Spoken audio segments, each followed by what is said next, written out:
1951년 6.25 전쟁이 한창이던 어느 겨울이었습니다.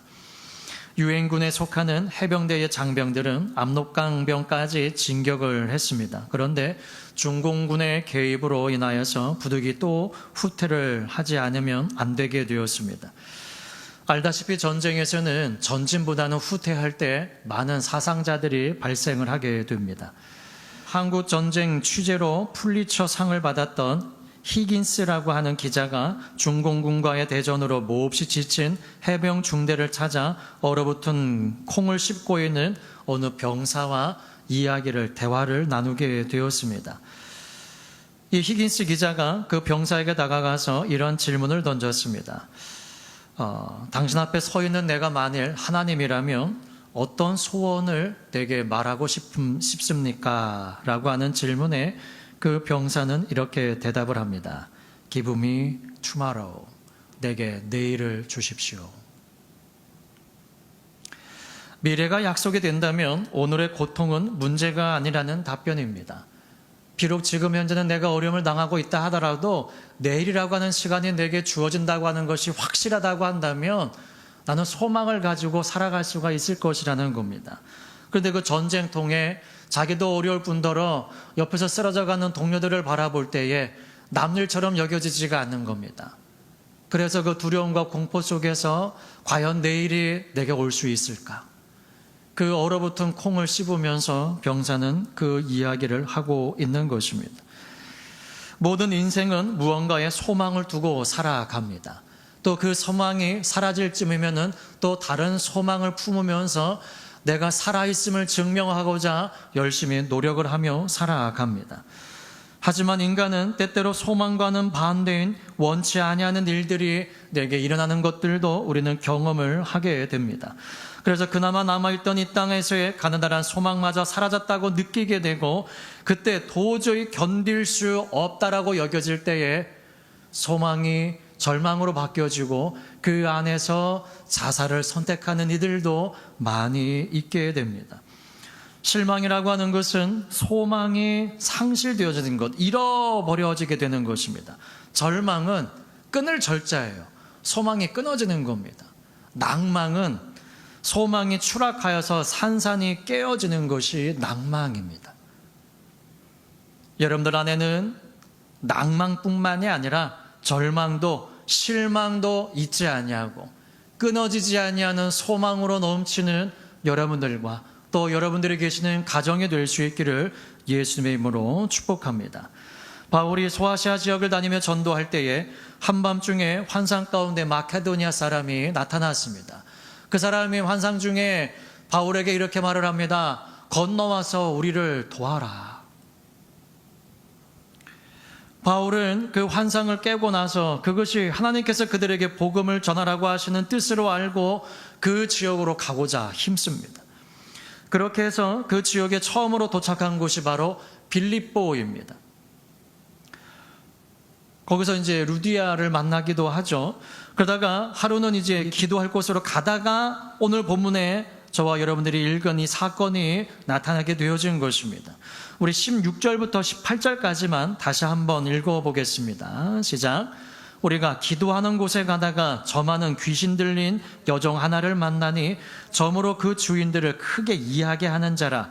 바울과 우리를 쫓아와서 소리질러 가로되 이 사람들은 지극히 높은 하나님의 종으로 구원의 길을 너희에게 전하는 자라 하며 이같이 여러 날을 하는지라. 바울이 심히 괴로워하여 돌이켜 그 귀신에게 이르되 예수 그리스도의 이름으로 내가 네게 명하노니 그에게서 나오라 하니 귀신이 즉시 나오니라. 아멘. 여러분들 이게 지금 함께 축하할 일입니까? 아니면은 당신들 지금 뭐 하는 거요? 라고 말할 상황입니까? 함께 축하할 일입니다. 이 귀신 들렸던 여인을 생각을 하면 정말 축하하고도 남을 일입니다. 성경 마태복음 15장에 보면은 개 취급을 받았던 여인, 그 가나안 여인이 예수님을 찾아와서 이렇게 말을 합니다. 주 다윗의 자손이여 나를 불쌍히 여기소서 내 딸이 흉악히 귀신 들렸나이다.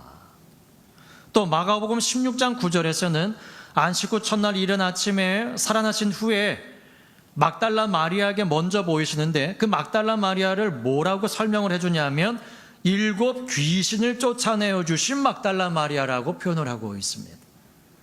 예수님은 사람들에게 역사하는 귀신을 쫓아내 주신 분이십니다.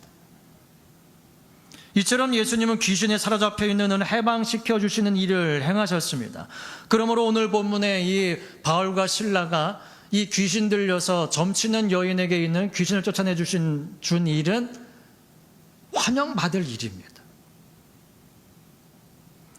사도행전 10장 38절에 하나님이 나사렛 예수에게 성령과 능력을 기름 붓듯 하셨음에 저가 두루 다니시며 착한 일을 행하시고 마귀에게 눌린 모든 자를 고치셨으니 이는 하나님이 함께 하셨음이라. 예수님께서 이러한 일을 감당을 하셨다고 누가는 기록을 해주고 있는 것입니다. 그래서 예수님께서 12제자를 파송을 하실 때에도 그들에게 무엇을 주셨습니까? 누가복음 9장 1절 2절에 보니까 예수께서 12제자를 불러 모으사 모든 귀신을 제어하며 병을 고치는 능력과 권세를 주시고 하나님의 나라를 전파하며 앓는 자를 고치게 하려고 내어보내시며 라고 말씀합니다. 예수님께서 제자들을 전도 여행 보내실 때에도 모든 귀신을 제어하는 능력을 그들에게 주셔서 보내셨습니다. 그러므로 하나님 나라의 복음이 전파되는 곳에는 귀신이 떠나가는 역사가 일어나야 하는 것입니다. 전에 같은 노회에서 계시던 천안에 계시던 목사님이 계시는데요. 참 어려운 그 목회를 하셨습니다. 그러다가 한 분이 중국으로 선교를 가는데 함께 가보지 않겠느냐고 하셔서 이제 단기 선교기 때문에 이제 따라가신 겁니다. 근데 예기치 않게 준비도 안 됐는데 갑자기 설교를 하라고 하신 겁니다. 그래서 내가 어떻게 합니까? 아유, 괜찮습니다. 하세요. 그래서 땀을 펄펄 흘리면서 이제 말씀을 전하셨대요. 그리고 마무 기도를 하시고 눈을 뜨셨는데 이 사람들이 앞에 줄을 쭉 서 있는 겁니다. 너무 깜짝 놀라셔가지고 그 진행하신 분에게 이거 어떻게 합니까? 이거 어떻게 합니까 지금? 기도해 주세요. 제가 어떻게 기도를 합니까? 기도해 주세요. 괜찮습니다. 그래서 또 땀을 뻘뻘 흘리면서 눈을 감고 간절하게 기도를 하는 겁니다. 그런데 기도를 하는데 놀라운 일들이 눈앞에 펼쳐지는 거예요. 그래서 이분이 그 경험이 너무 놀라워가지고 하나님께서 나를 이렇게도 사용을 하시는구나. 그래서 한국 목회를 접으시고 중국으로 선교사로 가셨습니다. 한국 땅에 있을 때는 목회도 안 되고 너무 힘들고 열심히 기도하면서 열심히 전도하고 하는데 목회가 안 되는데 이 중국에 가서 말씀 전하고 기도를 해주는데 그들의 사모함이 얼마나 컸던지 한국에서 우리에게 말씀 전하러 오시는 목사님이시다. 저분에게 기도 한번 받으면 내 문제가 해결될 것이라는 간절한 소망이 그들 가운데 넘치니까 그 두렵고 떨리는 마음으로 기도해 드리는데도 그들 가운데 역사가 나타나는 겁니다. 하나님 나라의 복음이 전파되는 그곳에는요, 우리 안에는 모든 어려움의 문제들이 다 해결되어지는 놀라운 은혜들을 우리가 늘 언제나 경험하게 되어질 줄 믿습니다.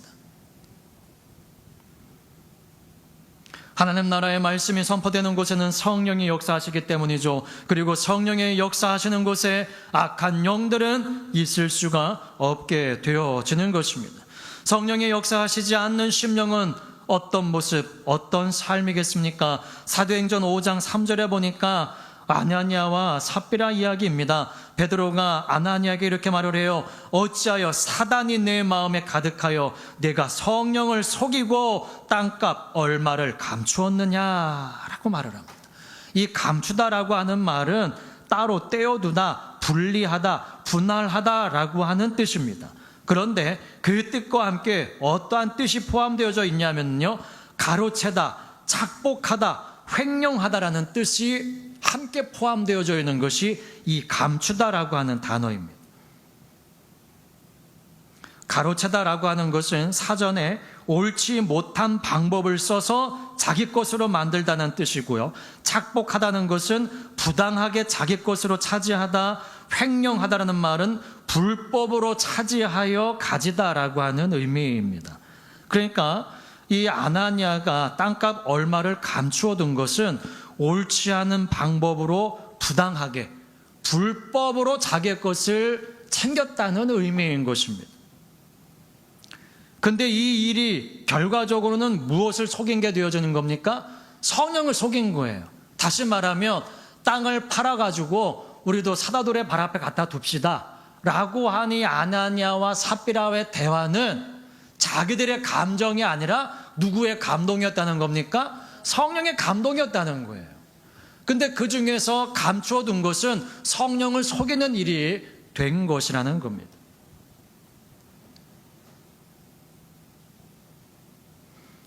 이것은 말라기야 3장의 말씀과도 같은 그 맥락의 말씀으로 볼 수가 있는데요. 말라기 3장 8절에 사람이 어찌 하나님의 것을 도둑질하겠느냐? 사람들이 그렇게 말을 한다는 거예요. 우리가 어떻게 하나님의 것을 도둑질할 수 있습니까? 에이, 그런 일은 절대 우리는 그렇게 못합니다.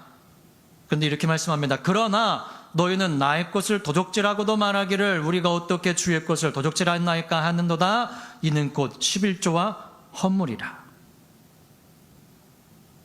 즉 성령이 없는 삶은 결국 옳지 못한 방법으로 부당하게 불법적으로 자신의 것을 취하는 삶을 살게 되고 이는 결국 하나님의 것을 도둑질하는 일이 되고 만다는 것입니다. 그래서 예수님은 누가복음 12장에서 그 부자의 비유를 드시면서 마지막에 이렇게 말씀을 하십니다. 자기를 위하여 재물을 쌓아두고 하나님께 대하여 부요치 못한 자가 이와 같으니라. 근데 오늘 본문에 등장하는 이 점하는 귀신 들린 여인을 통하여서 큰 이익을 봤다. 이 사람들이 어떻게 합니까? 그 여인이 점을 몸으로 말미암아 내가 이익을 취하고 있었어요. 근데 그 여인이 귀신이 떠나감으로 말미암아 더 이상 점을 못 보게 된 겁니다. 그러니까는 이익이 생긴 게 아니라 손해도 생긴 거는 아닌데 그것이 자기에는 손해처럼 생각이 되어지는 거예요. 왜? 이익이 사라졌기 때문에. 그러면서 그들이 어떤 반응을 보입니까? 19절부터 21절까지 오늘 본문을 다시 한번 읽어보십니다. 시작. 종의 주인들은 자기 이익의 소망이 끊어진 것을 보고 바울과 실라를 잡아가지고 저자로 관원들에게 끌어갔다가 상관들 앞에 데리고 가서 말하되 이 사람들이 유대인인데 우리 성을 심히 요란케 하여 로마 사람인 우리가 받지도 못하고 행치도 못할 풍속을 전한다 하거늘. 이 주인이 한 명이 아니었나 봅니다. 종의 주인들이라고 말을 합니다. 근데 이 사람들이 자기에게 일어났었던 이익이 끊어진 것을 보고 그 사람들, 다시 말하면 바울과 실라를 잡아가지고 상관들 앞에 데리고 갔습니다. 그래서 그들이 하는 말이 뭔가요? 이 사람들은 유대인인데 그러니까 어디서 왔는지를 아는 거예요. 그리고 우리 성을 심히 요란케 하여 로마 사람인 우리가 받지도 못하고 행치도 못할 풍속을 전한다. 그러니까 이 바울과 실라가 하는 말을 이들이 들은 겁니다. 어디서 왔으며 무엇을 말하는지를 이들이 들은 거예요. 그런데 쓸데없는 소리들을 하고 있네. 이거 먼 나라에서 왔으면 조용히 있다나 갈 것이지 뭘 저런 말들을 하고 있어. 그러니까 이렇게 취급을 하다가 자기의 이익이 끊어지니까 이제 그들을 잡아가지고 상관들 앞에 데리고 가서 이런 말을 하는 겁니다. 행치도 못할 풍속을 전한다라고 하는데 이 풍속은 습관, 관습, 법입니다. 법. 그러니까 지금까지 우리는 이 지역에 살고 있으면서 우리들만의 관습이 있다는 거예요. 또 우리는 로마 사람이기 때문에 로마 사람으로서의 행할 법이 있다는 겁니다. 근데 그 법대로 살 것이 아니라 하나님의 말씀대로 살아야 된다라고 전한다는 거예요. 근데 이들은 그 말들은 우리가 받지도 못하고 행치도 못할 겁니다. 그러니까 쓸데없는 소리들을 하고 있는 사람들이다라고 말하고 있는 것입니다. 그러나 이 바울과 실라가 전하고 있는 이 말은 누가 들어야 되는 말입니까? 모든 사람이 들어야 될 말입니다. 근데 이들은 지금 왜 이렇게 말을 하고 있습니까? 물론 이들이 말하고 있는 것처럼 문화적으로 다르다고 하는 것을 완전히 배제할 수는 없습니다. 그러나 근본적으로는 하나님이 그들 가운데 있지 않기 때문입니다. 누가복음 16장 13절에 예수님께서 그 청지기 비유를 드신 다음에 이렇게 말씀을 하십니다. 집 하인이 두 주인을 섬길 수 없나니 혹 이를 미워하고 저를 사랑하거나 혹 이를 중히 여기고 저를 경히 여길 것임이니라. 너희가 하나님과 재물을 겸하여 섬길 수 없느니라. 이것이 비단 여러분 예수님을 믿는 사람들에게만 하신 말씀이 아닙니다. 세상 사람들도 마찬가지예요. 그들이 왜 하나님을 믿지 않습니까? 그들의 마음이 물질에 가 있기 때문입니다. 마음을 거기에 온통 빼앗겨 버렸기 때문에 다른 곳에 마음을 두지를 못하게 되어지는 겁니다. 그들의 마음 가운데 재물이 있기 때문입니다. 그러면 세상 사람들, 즉 이 사람들이 지금 빌립보 사람들이 우리는 로마 사람이고 우리가 따라할 법은 로마법인데 이들이 우리가 행체도 못하고 받지도 못할 말을 지금 법을 이야기하고 있다라고 하는 이 세상 사람들에게만 적용되어지는 말씀일까요? 예수님께서 이 누가복음 16장 13절에 말씀을 하셨을 때에 너희가 하나님과 재물을 겸하여 섬길 수 없다라고 말씀을 하셨을 때에 14절 말씀에 이렇게 말합니다. 바리새인들은 돈을 좋아하는 자라 이 모든 것을 듣고 비웃거늘 그럽니다. 바리새인들, 일반 유대인들이 아니라 종교 지도자들입니다. 그런데 그 사람들이 돈을 좋아하니까 예수님께서 하시는 말씀을 듣고 비웃어버려요. 나와는 상관없는 말씀, 쓸데없는 소리 하고 있네. 아이고 괜히 시간 낭비해서 그냥 집으로 가자고 이렇게 여겼다는 거예요. 여러분들이 하나님의 말씀을 들을 때에 속으로라도 비웃는 일이 있지 않기를 소망합니다. 그러면 설교자를 비웃는 게 아니에요. 그 말씀을 대언케 하시는 하나님을 비웃는 겁니다. 이스라엘 백성들은 광야길을 걸어갈 때에 하나님을 단 한 번도 하나님을 향하여 욕한 적이 없습니다. 그들을 인도하는 모세와 아론을 향해 비방하고 욕했습니다. 그런데 누가 징계합니까? 하나님이 징계하죠. 하나님이. 하나님의 말씀을 숱하게 듣고 가르쳐도 성령의 내 안에 역사하지 아니하시면 내 모습과 내 생각, 내 마음은 하나님을 향해 있는 것처럼 보여도 우리는 하나님이 아닌 재물, 즉 세상을 섬기며 살아갈 때가 많이 있다는 겁니다. 사도 바울은 로마서 7장에서 이렇게 말합니다. 내 속사람으로는 하나님의 법을 즐거워하되 내 지체 속에서 한 다른 법, 육신의 법입니다. 내 마음의 법, 하나님의 법과 싸워 내 지체 속에 있는 죄의 법 아래로 나를 사로잡아 오는 것을 보는도다라고 말을 합니다. 이 보다라고 하는 말은 눈으로 직접 보는 거고요. 또 다른 의미로는 알아채다, 인지하다, 통찰하다라는 의미의 단어입니다. 그러니까 내가 이러면 안 되는데라고 하면서 죄를 짓고 있는 내 모습을 내가 보고 있다는 거예요. 그거를 하면은 안 된다는 것을 내가 알면서도 죄를 행하고 있는 나를 보고 있다는 겁니다. 누구인데요? 속사람으로는 하나님의 법을 즐거워해요. 나는 하나님의 자녀, 나는 하나님의 말씀대로 살아가야 될 자라는 것을 내가 알고 있는데 내 속에 있는 다른 법, 지금까지 내가 그렇게 살아왔던 이 지금 빌립보 사람들이 우리는 로마 사람으로서 로마법을 따르는 게 마땅한데 이 사람들이 우리가 받지도 못하고 행하지도 못할 법을 우리에게 말하고 있다. 근데 사도 바울은 유대인이면서 그 하나님의 말씀을 받아들인 거예요. 예수님의 가르치심을. 그리고 그 말씀대로 살아가기를 결단한 사람이에요. 그런데 어떻습니까? 죄의 법, 내 속에 있는 다른 법에 내가 굴복당해가지고 죄를 짓고 있는 나를 보고 있다는 거예요.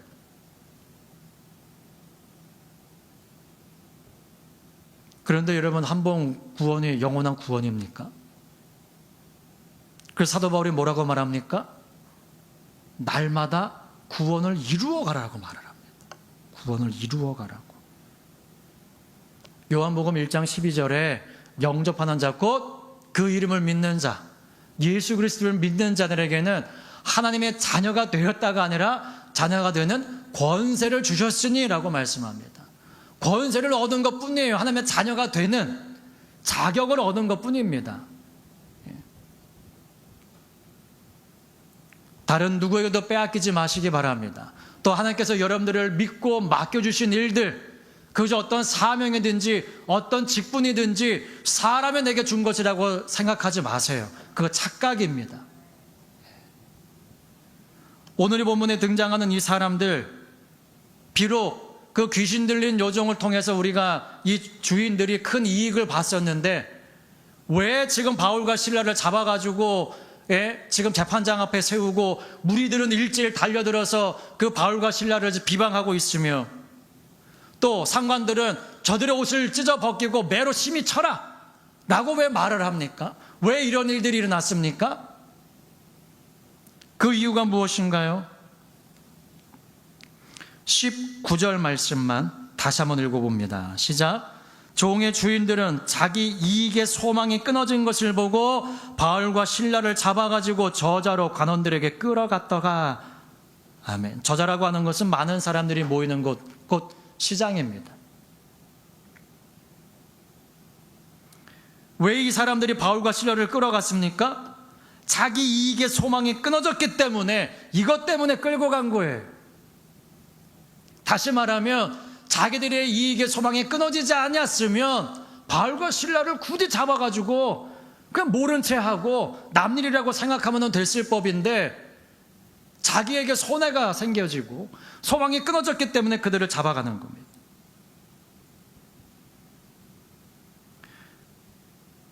왜 이런 일이 일어났습니까?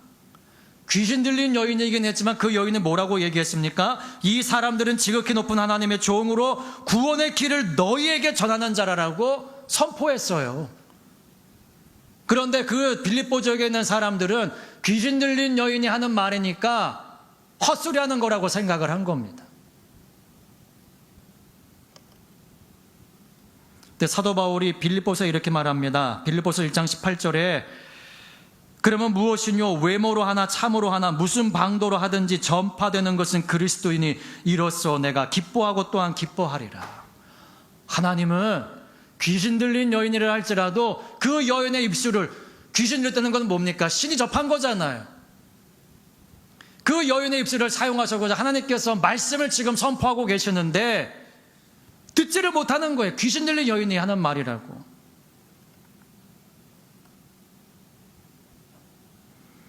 요나서 3장에 보면은 요나가 니느웨 성으로 하나님의 말씀을 가지고 갑니다.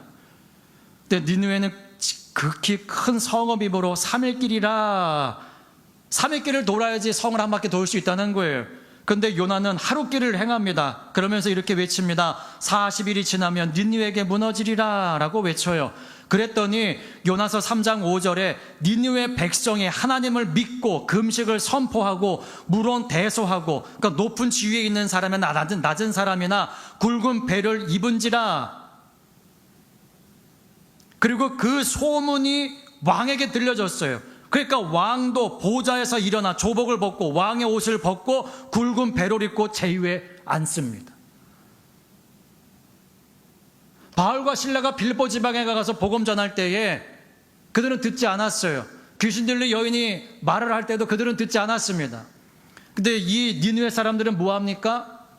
타 지방에서 사는 사람이 여기 와가지고 40일 지나면 성이 멸망한다.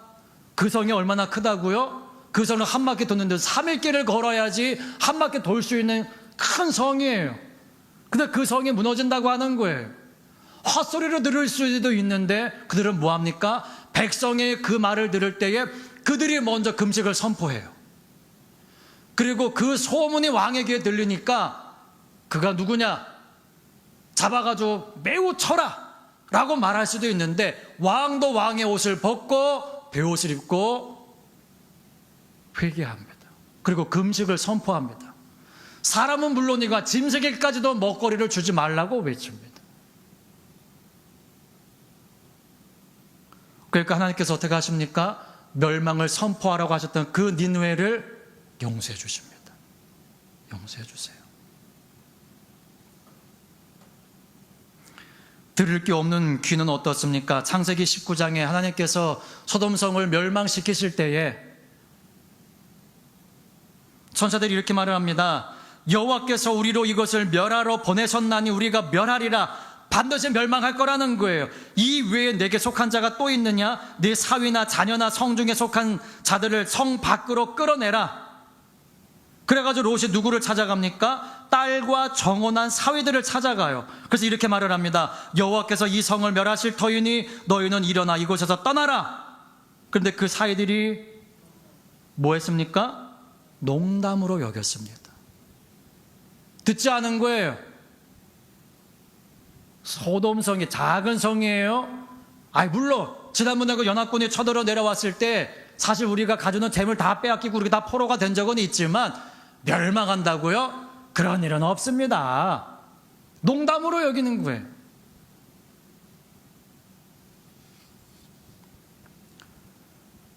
사랑하는 여러분, 여러분들의 소망을 끊어질 것에 두지 마시기 바랍니다. 이 종의 주인들은 자기의 소망을 어디에 둔 겁니까? 그 여인을 통해서 받았던 큰 이익, 다시 말하면 재물에 그들의 소망이 있었던 거예요. 근데 그 재물이 더 이상 들어오지 않게 되어지니까는 소망이 끊어졌다라고 말을 하는 겁니다. 재물은 세상 것의 대표입니다. 여러분들의 소망을 세상 것에 두지 마세요. 그건 언젠가는 사라질 것입니다. 여러분들이 맡고 있는 사명, 여러분들이 맡고 있는 직분, 그건 이 땅 가운데서만 있을 일이에요. 죽어지면은요, 더 이상 하나님의 일도 행할 수 없고 여러분들이 맡겨주신 직분도 감당할 수 없습니다.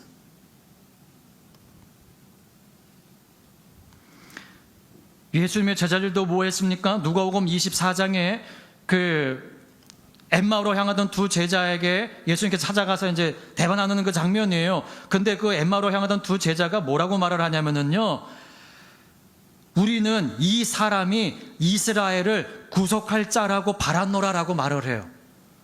예수님께 그러한 소망을 두었다는 거예요.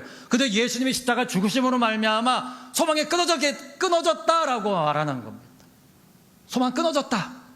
더 이상 소망이 없다. 고린도전서 15장 19절에 만일 그리스도 안에서 우리의 바라는 것, 소망하는 것이 다만 이생뿐이면, 이 땅에 있는 것뿐이면 모든 사람 가운데 우리가 더욱 불쌍한 자니라. 하나님 앞에 죄로 인하여 불쌍함 여김 받으시고 다른 것으로 말미암아 불쌍한 자로 여김 받지 않는 여러분들 되시기를 예수님의 이름으로 축복합니다. 하나님 앞에 불성심함으로 착하고 충성된 종이라고 칭찬받아야죠. 악하고 게으른 종이라고 책망받으면 어찌하겠습니까? 주기철 목사님은 하나님께서 맡겨주신 그 사명을 죽기까지 감당하시면서 뭐라고 하십니까? 너는 내게 준 모든 복과 평안은 다 받아 누리고 너에게 주었던 유일한 유산은 십자가를 어찌하고 왔냐고 물어보시면 내가 무엇이라고 대답하겠습니까? 오직 내게는 일사각오만 있을 뿐입니다. 주님 안에 끊어질 곳에 소망 두지 마시고 영원한 곳에 여러분들의 마음과 소망을 두시고 하나님 앞에서나 사람 앞에서나 부끄러움이 없이 행하는 저와 여러분 모두가 될 수 있기를 예수님의 이름으로 축복합니다.